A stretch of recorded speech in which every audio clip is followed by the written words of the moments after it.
waaw maa leen di fay. tey nga ñëw fii seet si Serigne Mansour Sarr ci liggéey bu rafet bi mu rafet wuuti ci mag ñëpp bi nga ñëwee tey lan nga gis ci préparation yi mu def. moom pare na moom dañuy bett rek parce que balaa sax mu yëkkati bi nekkoon ci suuf sax en l'espace de 6 mois dafa ne préfet gàmmu bi ñu may organiser ni incha allah balaa ngeen ñu ñëw dina fekk lépp pare te avant 6 mois yëpp affaire bi pare. ñu ñëw préparé encore gàmmu bi mu ñëw ne préfet balaa beneen gàmmu bi ñëw ci kaw dinaa teg léegi sax autorité officielle bu ñëwee jarul sax ñu ñëw kër ga fii la ñu ñëw ci kaw. xam nga nit bu wax rek tu te dis que est-ce que loolu dina mun a nekk mais saa bu ñu ko waxee ne yàlla am na ciment yàlla am na fer yàlla am na béton te lu mu wax yëpp lay toog rek jékki-jékki ëpp affaire di ñëw nii la yombalee parce que aussi boo nekk kilifa diine nga am ay taalibe nga am ay nit yoo xamante ne lépp boo woote rek nañ si taxaw macha allah parce que c'est pas évident am ay kilifa diine yoo xamante ne dañuy woote mais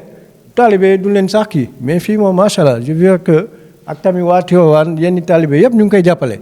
ñu ngi koy jàppale moom lu ñuy remercier dañoo gis ni nit boo ñëwee nga da ngay tabax dara da ngay yokk am na ñoo xam ne dañuy bind état ne bëgg nañu état jàppale mais moom dafa bind rek waxul sax état moom c'est juste yégal sous-préfet yégal préfet ak gouverneur lu mel noonu man ante comme sama arrondissement la dafa baax may ñëw di jàppante di ñëw di xool mu ñëw mu ne préfet xoolal naa fii baax na ba fii am na ay observation lii ak lii mais macha allah vraiment moom kii amuñu fayam vraiment buri moom xewul rek moo am fii ñu ngi ñaan daal muy gën a di sax nouveauté bi mooy délégation officielle bu ñu ñëwee dineen moom yàgg naa wax nee ne jawul sax ngeen ak si kër gi mun ngeen ñëw ñu am fenn fi ngeen kii nga xam ni bu jotee rek dañ di wàcc rek ni def la cérémonie après. mën nañu wax ni Mansour Sarr lii àddina bépp la ko defal. non moom presque dépassé na sa région de Louga comme lu mu wax tamit c'est vrai da ngay tabax benn affaire nga ñëw nga ne pour gàmmu la mais mun na servir leneen ak leneen comme lu mu wax sànq ñun tout récemment am nañu ay officiels ñu ñëwoon le premier ministre ñëw na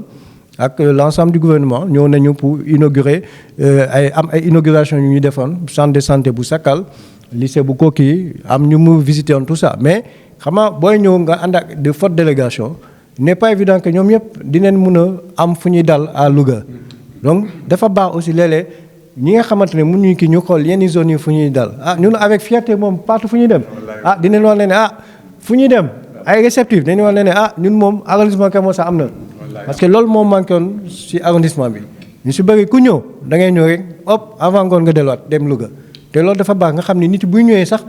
dinañ gis ni sax dañuy commencer di ñëw ci gox-goxaan ne fii lu am fii am na fële te vraiment macha allah construction bi impeccable te accompagné aussi d'équipement te équipement yi macha allah xam naa moom man damay noppi rek mooy délégation ñoom bu ñëwee ils seront étonnés ñi nga xamante ne xam nañ guddi ils seront étonnés ñi nga xamante ne peut-être c'est une première fois peut-être dinañ xam parce que comme madame le préfet bi ñu am.